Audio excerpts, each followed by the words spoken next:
I'm gonna fly for you. Mm. Mm. Look, this is the best I got. I remember the first time I heard about the Macy's Day Parade when I was a wee little child. One of the balloons that stood out to me was the Greg Heffley balloon because he looked kind of funny. But you probably thought that a little Mario fan like me would have been looking for a Mario balloon, right? Well, you're wrong. To be quite honest, I was never really invested in the parade when I started growing up. I had more important things to worry about. Like, what would Mario look like if he was really, really tiny? I guess I had always just assumed he made appearances in the parade here and there, but never bothered to check. So imagine my surprise when it's announced that Mario would be making his first appearance in the parade at all. And you know, great, cool, good news all around. But you're telling me one of the most iconic, the Mr. Video Game himself was never in the parade that features all kinds of pop culture stuff? Well, it certainly surprised me. But the real question is why? Why did Sonic make his debut long ago and Mario is just now stepping in? This is probably the least important thing to wonder or to dig in about. So out of curiosity, and the need to cover random Mario things, I set out to answer this question. Why did it take so long? To answer this, I started my search in the places where all good investigations start. I looked it up on Google and did some digging. Of course, Nintendo wouldn't give a definitive answer to the question. Why would they? So, doing a little digging, a few non-official guesses were made. Some say rights issues, others say hesitation, all pretty much speculation. But they didn't really sound like the Nintendo I knew. Super Mario Bros. Was a runaway hit. There's no reason Nintendo didn't want to market it in the parade. And if it's because they didn't have any money to spare then, why haven't they done it recently? They're practically loaded now. The issue in logic is that Super Mario is Nintendo's flagship series.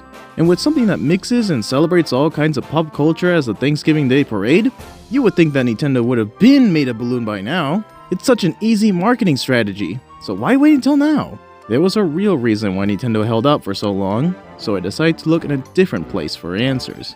Before Mario, there were tons of other video game characters that had balloons made, some even less popular than Mario, like the redesigned Red from Angry Birds and Bubsy Bobcat. Well, I have yet to see any photos, so take that with a grain of salt.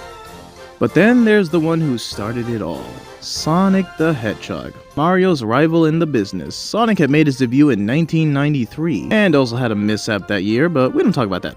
So with Nintendo and Sega's heated rivalry, you would think after hearing Sega strike a deal with Macy's, Nintendo would jump right in too, right?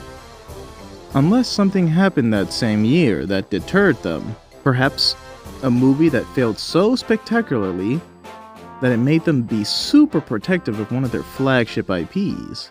Yeah, it's that movie, I'm talking about that one. So, to my not-so-surprise, I remembered that Super Mario Bros., the really, really bad live-action movie, released in 1993 as well, in May, which was before the parade. Coincidence?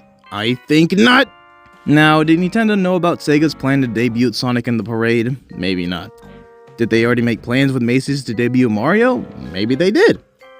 But the most important thing to remember is, when that movie crashed and burned, Nintendo became super stingy with the Mario IP. They no longer trusted it in the hands of just any other company, so maybe they had plans, or didn't, and chose to cancel them entirely out of fear of it being another blunder on Mario's good name.